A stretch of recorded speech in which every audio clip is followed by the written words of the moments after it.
பண்ணாங்க. இன்னைக்கு அவரை காப்பி எடுத்து ரோட் ஷோ பண்ண ஆரம்பித்து விட்டார். சாதனைகளுக்கு தான் ஸ்டிக்கர் ஒட்டுகிறார்கள் என்றால் பிரச்சார யுக்திக்கு ஸ்டிக்கர் ஒட்ட ஆரம்பித்து விட்டார்கள்.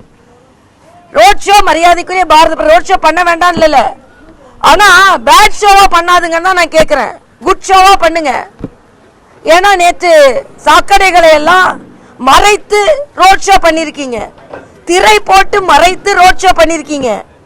இது ஏனென்று நான் கேட்கிறேன். அடிப்படை கட்டமைப்பு இல்லாத ஒரு தமிழகமாக இருந்து கொண்டிருக்கிறது.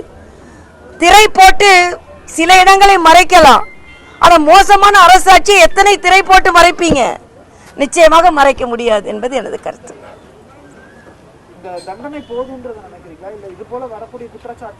இல்ல, என்னை பொறுத்த மட்டும் நான் பெண்கள்கிட்ட எல்லாம் பேசும்போது நீதிமன்ற தீர்ப்புகளில் நான் கருத்து சொல்லுதான், அந்த தீர்ப்புக்கு எதிராக கருத்து சொல்றது சரியில்லை.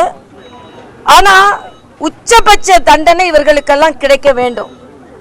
சாகும் வரை ஆயுள் தண்டனை, இல்லை என்றால் தூக்கு தண்டனை. இப்ப ஒரு அம்மாட்ட கூட பேசும்போது அவங்க சொன்ன கருத்து, ஆக பெண்கள் மனநிலை எப்பவுமே தங்களுக்கு எதிராக குற்றம் சாட்டப்பட்டவர்களுக்கு உச்சபட்ச தண்டனை, சாகுற வரைக்கும் ஜெயில இருக்கணும் அப்படின்றாங்க, இல்லை என்றால் தூக்கில போடுங்க அப்படின்னு சொல்றாங்க.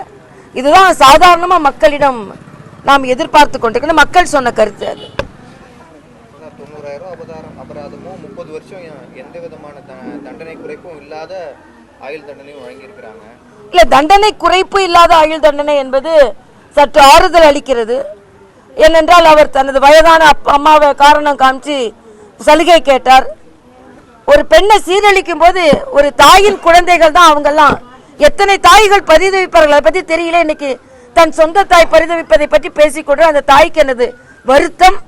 ஆனாலும் குற்றவாளிகள் தான். அதனால இன்னும் நீதிமன்ற தீர்ப்பு 30 வருடம், அதை நாம் ஏற்றுக்கொண்டுதான் ஆக வேண்டும். ஆயுள் வரைக்கும் சிறையில் இருப்பது தான் அவர்களுக்கெல்லாம் சரியா இருக்கும்.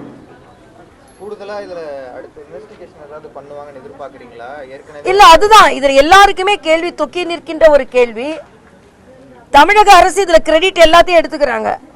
அப்படி என்றால் அவர்கள் சொன்ன அந்த குற்றச்சாட்டின் மைய கரு என்ன? என்னை விருந்தாக்குவதற்கு ஒரு சாரிடம் அழைத்தார் என்று. அப்ப அந்த சார் யாரு? அந்த கேள்விக்கு இன்னும் பதில் கிடைக்காமலே இருந்து கொண்டிருக்கிறதே.